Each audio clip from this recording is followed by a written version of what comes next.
Good morning everyone. నా పేరు మురళీధర్ రెడ్డి. ఈ వీడియోలో ఏంటంటే మనము అప్లికేషన్ లోడ్ బ్యాలెన్సర్ ఎలా క్రియేట్ చేయాలని చూద్దాం. ఓకేనా? సో దానికోసం ఏంటంటే ఒక సింపుల్ డయాగ్రామ్ చూద్దాం. ఇక్కడ మల్టిపుల్ ఈసీ2 ఇన్స్టెన్సెస్ ఉన్నాయి. ఈ ఈసీ2 ఇన్స్టెన్సెస్ లో మనము హెచ్టిటిపిడి ఇన్స్టాల్ చేసాం. ఓకేనా? తర్వాత ఏంటంటే ఒక టార్గెట్ గ్రూప్ క్రియేట్ చేసాం. దాన్ని హెచ్టిటిపి కానీ హెచ్టిటిపిఎస్ చూస్ చేసుకోవాలి. ఎందుకు? అప్లికేషన్ లోడ్ బ్యాలెన్సర్ అయితే మన కేసులో ఏంటంటే ఇంతకుముందు వీడియోలో హెచ్టిటిపి సెలెక్ట్ చేసుకున్నాం కదా. చేసుకున్న తర్వాత ఆ టార్గెట్ గ్రూప్ కి 2 EC2 ఇన్స్టెన్సెస్ అటాచ్ చేసాం. చేసిన తర్వాత ఏం చేయాలంటే next application load balancer create చేసేటప్పుడు ఆ అప్లికేషన్ లోడ్ బ్యాలెన్సర్ కి టార్గెట్ గ్రూప్ అటాచ్ చేయాలి. చేసిన తర్వాత ఇక్కడ మురళి అనే యూజర్ ఉన్నాడు అనుకో, ఆ యూజరు ALB DNS హిట్ చేస్తే ఆటోమేటిక్ గా నీకు అప్లికేషన్ అప్ అయిన తర్వాత మనకు యాక్సెస్ అవ్వాలి. ఇక్కడ అప్లికేషన్ లోడ్ బ్యాలెన్సర్ కూడా మనకు ఇంటర్నల్ అండ్ ఇంటర్నెట్ ఉంటుంది. మనం ఇంటర్నెట్ యూజ్ చేస్తాం. ఎందుకంటే వితౌట్ VPN కనెక్ట్ అవ్వాల్సిన అవసరం లేదు. డైరెక్ట్ గా మనం యాక్సెస్ చేయొచ్చు. డెమో చూద్దాం, మీకు ఒక ఐడియా వస్తుంది. సో దానికోసం ఇక్కడ చూసినట్టయితే మనకు 2 అప్లికేషన్స్ ఉన్నాయి. దీంట్లో హెచ్టిటిపిడి ఇన్స్టాల్ చేసాము, index.html మనం అప్డేట్ చేసాము. ఒకటి సర్వర్ అప్లికేషన్ 1 అని అప్లికేషన్ 2 అని. తర్వాత ఇక్కడ మనం చూసుకున్నట్టయితే టార్గెట్ గ్రూప్ లో TJF అని ALB క్రియేట్ చేసాము లాస్ట్ వీడియోలో. అక్కడ మనకు టార్గెట్ గ్రూప్స్కి వెళ్తే ఆ 2 ఇన్స్టెన్సెస్ అటాచ్ చేసాము. ఇక్కడ ఎందుకంటే అన్యూజుడ్ వస్తున్నాయంటే మనం ఈ టార్గెట్ గ్రూప్ మనం ఎక్కడ అటాచ్ చేయలేదు కాబట్టి మనకి ఇక్కడ వస్తున్నాయి. ఓకేనా? ఫైన్. ఇప్పుడు స్టిల్ మనం ఇక్కడ చూసుకున్నట్టయితే ఇది లోడ్ బ్యాలెన్సర్ ఇంకా అటాచ్ చేయలేదు. ఇప్పుడు నేను ఏం చేస్తున్నా అంటే సో ఇప్పుడు ఇక్కడ ఏంటంటే లెఫ్ట్ సైడ్ ఉంది చూడండి, లోడ్ బ్యాలెన్సర్కి వెళ్ళండి. వెళ్ళిన తర్వాత ఇక్కడ క్రియేట్ లోడ్ బ్యాలెన్సర్ అని క్లిక్ చేయి. ఇక్కడ మీరు గుర్తుపెట్టుకోవాల్సింది మనం అప్లికేషన్ లోడ్ బ్యాలెన్సర్ క్రియేట్ చేస్తున్నాము. ఏదైనా HTTPS రిలేటెడ్ కావాలంటే అప్లికేషన్ లోడ్ బ్యాలెన్సర్ యూజ్ చేస్తాం. ఇది లేయర్ 7 మీద ఉంటుంది. ఓకేనా? ఈ నెట్వర్క్ లోడ్ బ్యాలెన్సర్ అనేది లేయర్ 4. ఓకే, ఇప్పుడు క్రియేట్ అని క్లిక్ చేసిన తర్వాత ఇక్కడ చూడండి నేమ్ అడుగుతుందా. ఇక్కడ నేమ్ ఏమి ఇస్తున్నంటే అప్లికేషన్ లోడ్ బ్యాలెన్సర్ ALB అని పిలుస్తాం. ఏమని పిలుస్తాము? ALB, application load balancer. ఇక్కడ చాలా important. Application load balancer create చేసేటప్పుడు ఇంటర్నెట్ అది ఇంటర్నెట్ సెలెక్ట్ చేసుకున్నావు అనుకో, నీకు ఎలాంటి VPN కనెక్ట్ అవ్వాల్సిన అవసరం లేదు. నువ్వు ఎక్కడి నుంచైనా హిట్ చేయొచ్చు, నీకు అవుట్పుట్ వస్తుంది. అది నువ్వు ఇంటర్నల్ యూజ్ చేసుకున్నావు అనుకో, కంపల్సరీ ఏంటంటే నువ్వు VPN కనెక్ట్ అవ్వాలి. కనెక్ట్ అయిన తర్వాత నువ్వు యాక్సెస్ చేయగలవు. ఓకే, బేస్డ్ ఆన్ మన రిక్వైర్మెంట్ బట్టి మనం యూజ్ చేస్తాం. బట్ ఇక్కడ మీరు గుర్తుపెట్టుకోవాల్సిన విషయం ఏంటంటే మేజర్గా మనం యూజ్ చేస్తే అప్లికేషన్ లోడ్ బ్యాలెన్స్ యూజ్ చేస్తున్నామంటే 99% మనం యూజ్ చేసేది ఏంటంటే ఇంటర్నెట్ ఫేసింగ్ యూజ్ చేస్తాం. సమ్ యూజ్ కేసెస్ లో ఇంటర్నల్ కూడా యూజ్ చేస్తాం. మనకి ఎక్స్పోర్ట్ చేయకూడదు అవుట్ సైడ్ అనుకున్నప్పుడు ఇంటర్నల్ యూజ్ చేసుకుంటాం. ఓకేనా? తర్వాత ఇక్కడ IPv4 అడ్రస్ ఉందా? ఇక్కడ IPv4 లేకపోతే డ్యూయల్ స్టాక్. ఇక్కడ IPv4 అంటే IPv4 సపోర్ట్ చేస్తుంది. డ్యూయల్ స్టాక్ ఏంటంటే IPv6 కి సపోర్ట్ చేస్తుంది లోడ్ బ్యాలెన్సర్. మన కేసులో ఏంటంటే IPv4. మరి రియల్ టైం చూసుకున్నట్లయితే కనుక మనము 100% యూజ్ చేస్తే IPv4, IPv6 ఎప్పటికీ యూజ్ చేయమంట. ఓకేనా?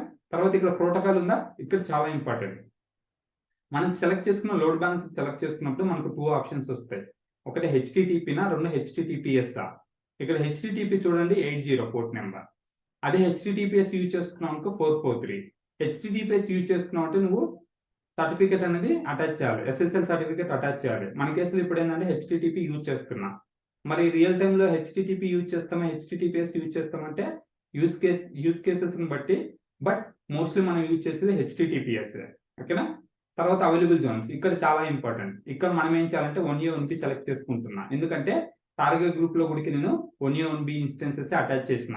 మరి ఇక్కడ నేను 1A 1C అటాచ్ చేసి టార్గెట్ గ్రూప్ లో 1A 1B అటాచ్ చేసినాం అనుకో, B అనేది ఇక్కడ లోడ్ బ్యాలెన్స్ లో అటాచ్ చేయలేదు కాబట్టి స్టిల్ అది అన్హెల్తీగానే ఉంటుంది. ఓకేనా?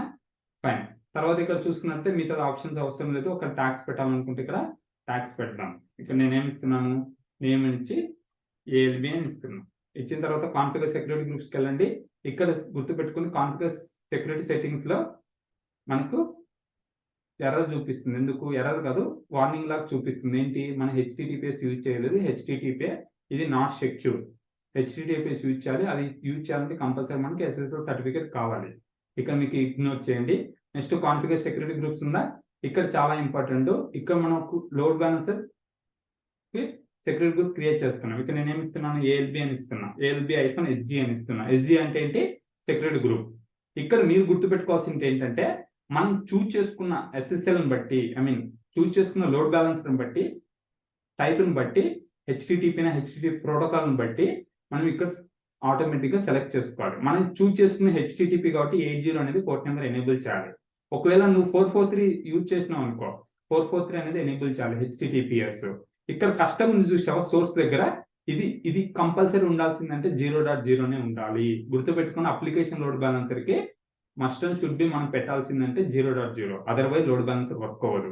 మీకు చెప్పాను ఇక్కడ మనకు సెక్యూరిటీ గ్రూప్స్ లో 0.0 పెట్టకూడదు, రికమెండెడ్ కాదని. ఎస్ కరెక్టే, బట్ లోడ్ బ్యాలెన్సర్ కి వచ్చేసరికి అప్లికేషన్ లోడ్ బ్యాలెన్సర్ కి మ్యాండేటరీగా పెట్టాలి. ఓకేనా, ఫైన్. Next configure routing. ఇక్కడ ఇంపార్టెంట్ టార్గెట్ గ్రూప్ లో ఏంటంటే మనము న్యూ టార్గెట్ గ్రూప్ అని క్రియేట్ చేయొచ్చు, ఓకే, లేదా ఎగ్జిస్టింగ్ టార్గెట్ గ్రూప్ అయినా క్రియేట్ చేసుకోవచ్చు, సెలెక్ట్ చేసుకోవచ్చు. ఎగ్జిస్టింగ్ టార్గెట్ గ్రూప్ సెలెక్ట్ చేసుకుంటే ఇక్కడ నీకు అప్లికేషన్ లోడ్ బ్యాలెన్సర్స్ ఏం అటాచ్ చేసామో అవి ఇక్కడ కనపడతాయి. మన టార్గెట్ గ్రూప్ క్రియేట్ చేసేటప్పుడు హెచ్టిటిపిఎస్ క్రియేట్ చేసాం కదా, అవి ఏం సెలెక్ట్ చేసుకున్నామో అవి మాత్రమే ఇక్కడ కనపడతాయి. ఒకవేళ నేను టార్గెట్ గ్రూప్ టీసీపీ సెలెక్ట్ చేసుకున్నా ఇక్కడ అప్లికేషన్ లోడ్ బ్యాలెన్సర్ ఇక్కడ కనపడుతుంది అంటే కనపడదు. Okay, fine. తర్వాత ఈ టార్గెట్ గ్రూప్ ఇవన్నీ మనం అక్కడ సెలెక్ట్ చేసుకున్నాం కదా, అవన్నీ సేమ్. ఇక్కడ చూసినట్టయితే index.html ఇచ్చాము. తర్వాత రిజిస్టర్ టార్గెట్స్ అని ఇచ్చి ఇక మనం చూసుకున్నట్లయితే ఎన్ని ఇన్స్టెన్సెస్ అటాచ్ చేసాము, డైరెక్ట్ గా అటాచ్ చేసాము బై ఆ ఇన్స్టెన్సెస్ ఇక్కడ కనపడుతున్నాయి. నెక్స్ట్ రివ్యూ అని క్లిక్ చేయి, క్రియేట్ అని క్లిక్ చేయి. ఇక్కడ క్రియేట్ అని క్లిక్ చేసినప్పుడు ఏంటంటే ఒక సెక్యూరిటీ గ్రూప్ క్రియేట్ అవుతుంది. అయిన తర్వాత దాంట్లో పోర్ట్ నెంబర్ అనేది ఎనేబుల్ చేస్తుంది. ఇప్పుడు ఏఎల్బి క్లిక్ చేద్దాం. చేసినప్పుడు ఇక్కడ ఏంటంటే ప్రొవిజనింగ్ అని వస్తుంది. బేసిక్ ఏంటంటే application load balancer 1 or 2 minutes time తీసుకుంటుంది. తీసుకున్న తర్వాత మనకు క్రియేట్ అవుతుంది. గుర్తుపెట్టుకోండి, ఇది లోడ్ బ్యాలెన్సర్ అనేది హై అవైలబిలిటీ అంటే ఏంది, రిక్వెస్ట్ ఇంక్రీజ్ అవుతే back and automatic instances increase అవుతూ ఉంటాయి. అండ్ వన్ మోర్ థింగ్ మీరు గుర్తుపెట్టుకోవాల్సిన విషయం ఏంటంటే మన లోడ్ బ్యాలెన్సర్ ఏ లోడ్ బ్యాలెన్సర్ అయినా సరే, అది అప్లికేషన్ లోడ్ బ్యాలెన్సర్ కానీ, నెట్వర్క్ లోడ్ బ్యాలెన్సర్ కానీ, లేకపోతే గేట్వే లోడ్ బ్యాలెన్సర్, లేకపోతే క్లాసిక్ లోడ్ బ్యాలెన్సర్ ఏదైనా సరే మనము కంపల్సరీ 2 అవైలబుల్ జోన్స్ అటాచ్ చేయాలి విత్ 2 డిఫరెంట్ సబ్నెట్స్. ఒక్కొక్క అవైలబుల్ జోన్ లో ఒక్కొక్క సబ్నెట్ అటాచ్ చేయాలి. సేమ్ అవైలబుల్ జోన్ లో 2 సబ్నెట్స్ నువ్వు అటాచ్ చేయలేవు. ఓకేనా, ఫైన్. ఇప్పుడు మనం ఏం చేద్దామంటే ఇక్కడ చూసినట్టయితే నేము, ఇది డిఎన్ఎస్ నేము. ఓకే, ఈ స్టేట్ ఏంది, ప్రొవిజనింగా లేకపోతే ఇక్కడ మనకు చూపిస్తుంది స్టేటస్ అనేది ఏ విపిసిలో క్రియేట్ చేసాం, సబ్నెట్స్ ఏంది, ఇది అప్లికేషన్ లోడ్ బ్యాలెన్సరా లేకపోతే నెట్వర్క్ లోడ్ బ్యాలెన్సరా, ఎప్పుడు క్రియేట్ చేసాం అనేది ఇక్కడ చూపిస్తుంది. ఓకేనా, తర్వాత ఇక్కడ డిస్క్రిప్షన్కి వచ్చినట్లయితే సేమ్ మనకు క్లాసిక్ లోడ్ బ్యాలెన్సర్ ఎట్లనో ఇక్కడ కూడా అంతే. ఇక్కడ చూసినట్టయితే ఏఎల్బి, ఏఆర్ అనేది, తర్వాత డిఎన్ఎస్ నేమ్, ఇది ఏ రికార్డ్ ఉంటాం, provisioning state, application scheme, internet internal facing, IPv4 IPv6. Okay, ఇక్కడ చాలా ఇంపార్టెంట్. అవైలబుల్ జోన్స్ లో నువ్వు ఎగ్జిస్టింగ్ దాన్ని నువ్వు డిలీట్ చేయలేవు, చేసుకోవచ్చు. ఇప్పుడు ఆప్షన్ ఇచ్చాడు, మనం ఎక్స్ట్రా యాడ్ చేసుకోవాలని చేస్తాం. ఎగ్జాంపుల్ నేను దీన్ని 1A 1B 1C 3 అటాచ్ చేద్దాం. ఇక చూడండి అట్లీస్ట్ 2 ఉండాలి. నువ్వు ఎక్స్ట్రా యాడ్ చేసుకోవాలంటే చేసుకోవచ్చు. మనకు 1A 1Bనే ఉండని, లిమిట్ అలానే పెట్టండి. తర్వాత ఏంటంటే ఇక్కడ హోస్టెడ్ జోన్ అనేది మనం లోడ్ బ్యాలెన్సర్ క్రియేట్ చేసినప్పుడు ఒక హోస్టెడ్ జోన్ అనేది క్రియేట్ అవుతుంది. ఇది గుర్తుపెట్టుకొని రౌట్ 53లో క్రియేట్ అవ్వదు, ఇంటర్నల్ గా క్రియేట్ అవుతుంది. ఓకేనా, క్రియేషన్ ఎప్పుడు సెక్యూరిటీ గ్రూప్ ఏం అటాచ్ చేసి ఒకవేళ చేంజ్ చేయాలంటే చేయొచ్చు. అట్రిబ్యూట్స్, రిలేషన్ ప్రొటెక్షన్ ఎనేబుల్ చేసామో డిజేబుల్, ఇది ఎనేబుల్ చేసామనుకో, ఒకవేళ నేను ట్రై చేస్తున్నాను అనుకో, డిలీట్ అవ్వదు. ఓకే, ఐడియల్ టైమ్ అవుట్ ఎంత 60 seconds అంటే 1 minute అని. Okay, cross zone load balancing enable, HTTP to enable, ఇక్కడ మల్టిపుల్ థింగ్స్ ఉంటాయి. ఓకేనా, యాక్సిస్ లాక్స్, ఒక లాక్స్ ఎనేబుల్ చేయాలనుకుంటే చేసుకోవచ్చు. వ్యాప్ రిలేటెడ్ ఫెయిల్ ఓపెన్ డిజేబుల్ లో ఉంది, ఇది యాక్సిస్ లాక్స్ కూడా డిజేబుల్ లో ఉంది. నేను లేటర్ పార్ట్ చూపిస్తాను యాక్సిస్ లాక్స్ ఎలా ఎనేబుల్ చేసుకోవాలనేది. ఇక్కడ ఎడిట్ అని క్లిక్ చేసి మీకు ఇక్కడ ఎనేబుల్ చేసుకోవచ్చు. ఎనేబుల్ గా ఉంటే ఎనేబుల్, డిజేబుల్ గా ఉంటే డిజేబుల్ చేసుకోవచ్చు. ఓకేనా, తర్వాత లిజనర్స్ లో చూసుకున్నట్లయితే మనకు ఓన్లీ HTTP 80 ఉంది. ఈ HTTP 80 అనేది రూల్స్ లో చూడండి ఏ దానికి ఫార్వర్డ్ అవుతుంది, టార్గెట్ గ్రూప్, ఏ టార్గెట్ గ్రూప్ కు ఫార్వర్డ్ అవుతుంది, టీజీ దానికి ఫార్వర్డ్ అవుతుంది. నువ్వు దీన్ని ఓపెన్ చేయి, ఇక్కడ చూసినట్టయితే ఏ టార్గెట్ గ్రూప్ కు వెళ్తుందో ఇక్కడ నీకు చూపిస్తుంది. చూడండి HTTP అనేది. ఓకే, నువ్వు ఎక్స్ట్రాగా రూల్స్ అనేది యాడ్ చేసుకోవాలంటే చేసుకోవచ్చు నీకు తగ్గట్టు. రియల్ టైంలో ఏంటంటే ఒకే అప్లికేషన్ కి మల్టిపుల్ రూల్స్ అనేది అటాచ్ చేసుకుంటాం అప్లికేషన్ లోడ్ బ్యాలెన్సర్కి. ఓకేనా, మన రిక్వైర్మెంట్ బట్టి ఉంటుంది. నెక్స్ట్ ఏంటంటే మౌంటింగ్ చూసుకున్నట్టయితే క్లౌడ్ వాచ్. ఇది ఇక క్లౌడ్ వాచ్ లో అంటే టార్గెట్ రెస్పాన్స్ టైం ఏంటి, రిక్వెస్ట్ ఏంటి, HTTP 500 ఏమైనా వచ్చాయా, 400 ఏమైనా వచ్చాయి, ELB లెవెల్ ఏమైనా వచ్చా, 500 400. ఓకే, HTTP లో 500 ఏమైనా వచ్చా, 502 503 504 ఇలాంటివి ఏమైనా చెక్ చేసుకోవచ్చు.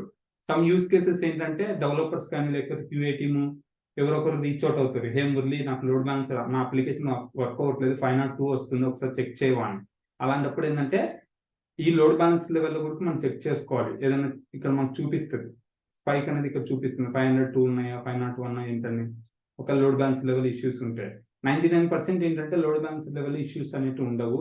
ఎందుకంటే హై అవైలబిలిటీ ఏదైనా అన్హెల్తీ ఉన్నాయనుకోండి మనకి ఏమవుతుందంటే ఆటోమేటిక్గా రీక్రియేట్ అవుతాయి బ్యాక్ ఎండ్లో, మనకు కనపడవు బ్యాక్ ఎండ్లో. మన రిక్వెస్ట్ ఇంక్రీజ్ అయిపోతే బ్యాక్ ఎండ్ ఇంక్రీజ్ అవుతుంది.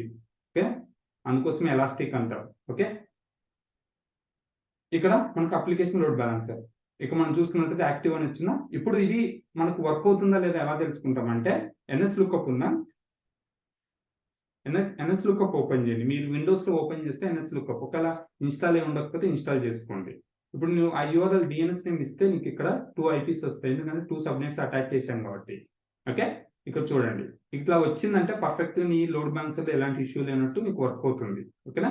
నెక్స్ట్ ఏంటంటే గూగుల్లోకి వెళ్ళి డిఎన్ఎస్ చెక్కర్ కూడా యూజ్ చేసుకోవచ్చు. డిఎన్ఎస్ చెక్కర్ అని క్లిక్ చేస్తే ఇక్కడ నువ్వు ఏ రికార్డు ఇచ్చేసి చెక్ చేస్తే నీకు ఇక్కడ వస్తాయి. ఇక్కడ నీకు ఏ రికార్డు కాకుండా ఏ ఇచ్చావు అనుకో నీకు రాదు, ఎందుకంటే ఈ డిఎన్ఎస్ నేమ్ ఓన్లీ ఏ రికార్డే కాబట్టి. మీరు అది ఎక్కడ తెలుసుకోవచ్చు ఏ రికార్డా కాదని ఇక్కడ మనకు చూపిస్తుంది. ఇక్కడ ఉన్న ఏ రికార్డ్ అని వస్తుంది చూడండి. ఓకేనా, ఇలా మనము చేస్తాం. మళ్ళీ ఇంకోటి గుర్తుపెట్టుకోండి, ఇది ఇంటర్నెట్ ఫేసింగ్ అయితేనే వితౌట్ విపిఎన్ కనెక్ట్ అవ్వకుండా నువ్వు చెక్ చేసుకోవచ్చు. అదే నువ్వు లోడ్ బ్యాలెన్సర్ ఇంటర్నల్ క్రియేట్ చేసినావు అనుకో, నువ్వు గూగుల్లో కానీ ఇక్కడ కానీ చెక్ చేస్తే వితౌట్ విపిఎన్ నీకు వర్క్ అవ్వదు. ఓకే, ఇప్పుడు నేనేం చేస్తున్నాను, దీన్ని కాపీ చేస్తున్నా. కాపీ చేసి ఇక్కడ రండి హిట్ చేద్దాం.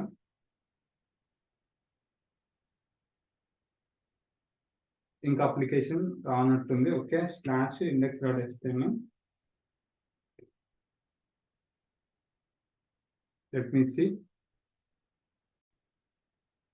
ఇక్కడ గుర్తుపెట్టుకోవాల్సింది ఏంటంటే మనం హెచ్టిటిపి కదా, హెచ్టిటిపిఎస్ కాదు, అందుకోసం మనకు రాలే. హెచ్టిటిపి క్లిక్ చేయండి. వచ్చిందా? ఇప్పుడు రిక్వెస్ట్ ఎక్కడికి వెళ్తుంది, అప్లికేషన్ 2కి వెళ్తుంది. నేను హిట్ చేస్తూ ఉంటా, చూద్దాం. ఇప్పుడు చూడండి అప్లికేషన్ 1కి వచ్చింది. ఇలా మనము బ్యాక్ ఎండ్ లో ఒక లోడ్ బ్యాలెన్సర్ కి టార్గెట్ గ్రూప్ అటాచ్ చేసి ఆ టార్గెట్ గ్రూప్ కి మనకి EC2 డైరెక్ట్ గా అటాచ్ చేస్తే లోడ్ బ్యాలెన్సర్ నుంచి టార్గెట్ గ్రూప్స్కి వెళ్ళి ఆ టార్గెట్ గ్రూప్స్ నుంచి మనకు బ్యాక్ ఎండ్ లో ఉన్న టార్గెట్ గ్రూప్స్ లో ఉన్న EC2 ఇన్స్టెన్స్ కి ట్రాఫిక్ అనేది రౌట్ చేస్తుంది. EC2 ఇన్స్టెన్సెస్ హెల్తీగా ఉన్నాయనుకోండి మీకు వెళ్ళండి గుడ్, మీకు అప్లికేషన్ అప్ అండ్ రన్నింగ్ అవుతుంది, ఇలా వస్తుంది. ఓకేనా, అదే right. I hope understand right. ఏమైనా డౌట్స్ ఉన్నాయా? మీకు ఏదైనా డౌట్స్ ఉన్నాయనుకోండి కామెంట్ బాక్స్ లో పెట్టండి. I will try to respond as soon as possible. Thanks for watching this video. We'll see you next video.